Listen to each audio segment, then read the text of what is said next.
I teach over 10 classes a week. I film my YouTube classes, I film content for my Instagram, as well as my own practice. So safe to say, my mat gets used. And today I am going to be reviewing my current all-time favorite mat. Having tried pretty much every yoga mat out there that you can think of, this is my favorite which I choose to practice and teach on. So I wanted to run through the features, the good and the bad, so that I can be as level as possible. So that if you're looking to replace your yoga mat, or perhaps this is your first purchase, this can give you a nice overview of the Manduka GRP Adapt Mat to see if it's right for you. So first things first, I'm going to look at the cost, because don't tell me it doesn't matter. We all know it does. We all have budgets that we need to keep to. So this is generally one of the first things that I personally look at. Can I afford it? So at the time of filming, this mat is retailing for about 90 euros, which I've done my maths, is £75 and 105 US dollars. Now, like I say, can sound expensive when you're comparing it to these throwaway mats that you can buy online, but they're toxic, they're bad for the environment. Let's not talk about those anymore. In comparison to market competitors, this is one of the cheapest mats. And I love that, because having a favourite mat that is also not the most expensive really helps me not feel too guilty by telling people, this is my favourite mat, this is the one I recommend that you get, because there are more expensive options that I can just say, no, don't bother with those. In comparison to market competitors such as Lifeform, which is probably a name that you've come across, or perhaps even the Manduka Pro, this is 25% cheaper. And when the cost is not compromised by the quality, I feel like it's a win-win situation. When I fell in love with this mat, I reached out to Manduka and said, could I be an ambassador for you, because I love your mats and I would love to spread the word about them. They kindly agreed, and therefore I have a discount code which I'll pop just there, that if you're buying also gets you a further 10% off, which makes it an absolute steal.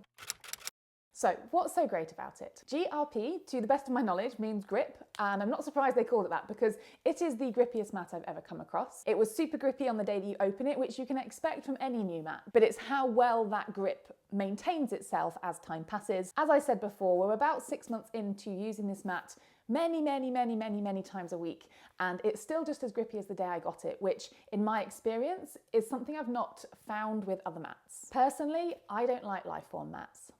Sorry, Lifeform. Grippy on the day that I open them, but a couple of months later I'm sliding all over the place, and as pretty as some of the markers might be, they're even slippier, so sorry. So the other things that I tend to look for when I'm looking for a mat is squish. Also known as comfort, I guess, is how much padding or support does it give to things like bony knees. But there's a fine line to skate there, because yes, you want comfort for when you're using a hard floor or if you've just got bony extremities, but obviously the thicker the mat, the more cushioning it provides, the more unstable the surface. And if you're someone like me that enjoys to add arm balances and handstands into your practice, the squishier the surface, the more unstable and therefore wobblier it can become. Actually, to be honest, it's not even arm balances and handstands that need the stability. Simply holding planks, down dogs, side planks, anything where you're bearing your weight through your wrists, that extra squish is giving that level of instability, which if you suffer from wrist pain, that's not going to help. So let that be something that you consider when you're buying a new mat. Do you practice on concrete, or do you practice on a brand new carpet that's super springy? 5mm mats are the standard, which this one is. You can get very thin mats, you can get thicker mats. 5mm I think is kind of like the perfect middle ground. What else do we like? This mat is a smooth mat. There's no texture to the top of it. And I used to hold the opinion that I preferred texture mats because they gave me more grip. However, it converted me.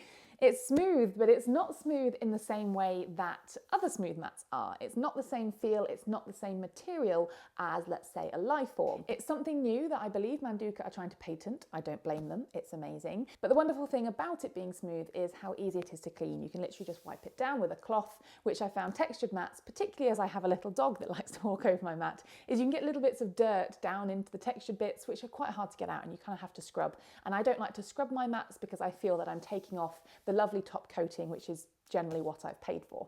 And then also, this is a very versatile mat. I guess that comes with its name. It's called the Adapt Mat. And that's because it's just as suitable for hot yoga, where you're super sweaty and moisture is leaving your body, versus it's still just as grippy if you are dry at home, which is where I practice. So I don't have any need for this mat to be super absorbent. I don't practice hot yoga. I don't get that sweaty. However, that could be a really good advantage for some, that you don't have to buy a towel that tops your mat, or you don't have to have different mats that are studio to home. This one does them both. So I think that's about it for its good points. In my opinion, when I'm looking for a new mat, the two things that I weigh up is how much is it and how good is its grip, and I'm looking for the perfect balance between the two, and I feel like this mat nails that. But to be as balanced as possible, let me run through a few things that I don't like about this. Firstly, it only comes in black, and I'm a girl that likes bold, bright and beautiful. Hopefully one day they branch out. Secondly, it's so grippy that if you practice in bare feet, which I know most people do, I don't, I get cold feet, but that's another video. It can actually be quite squeaky underneath your feet as, let's say, you pivot. If you were going to pivot from a high lunge to a warrior two with your back foot, you can actually hear a bit of a squeak underneath your foot because there's so much grip that you can physically hear the movement. And I find that can be a little bit distracting sometimes to have my mat squawk at me from underneath. And then also, whatever this top material is, this new lovely silky top, it actually marks quite easily. And as I said, I have a little dog. I might even try to show you. I wonder if that will... Yeah, see there? Little marks. My little Benny's feet have been all over my mat. So it marks quite easily under sort of scratches or scuffs. But from my experience, this doesn't seem to be affecting its grip. I've still got good grip over my dog's claw marks on my mat. Other than that, there's not really anything I don't like about this mat. It does only come in one size. So those of you that enjoy longer mats or wider mats, this isn't one that you have a choice between. But overall, round of applause to Manduka, because I absolutely love this mat, so much so that I'm considering buying another one, even though I don't need it, just so I can leave it in its box, leave it in its wrapper, so that when this one has ran through, just in case they've stopped making them, I have another to then move on to. I'll pop the exact link to this mat in the description below for clarity, because there's a lot of mats that Manduka makes, some with very similar names, and I want to make sure that you find the one that I've raved about so much. If you already have this mat, do add your thoughts to the comments below, as other people I'm sure would appreciate hearing about them. And if you get this mat off the back of this video, I would love to hear what you thought. Pop me a little comment below, and I hope to see you back on my channel soon. See you next time.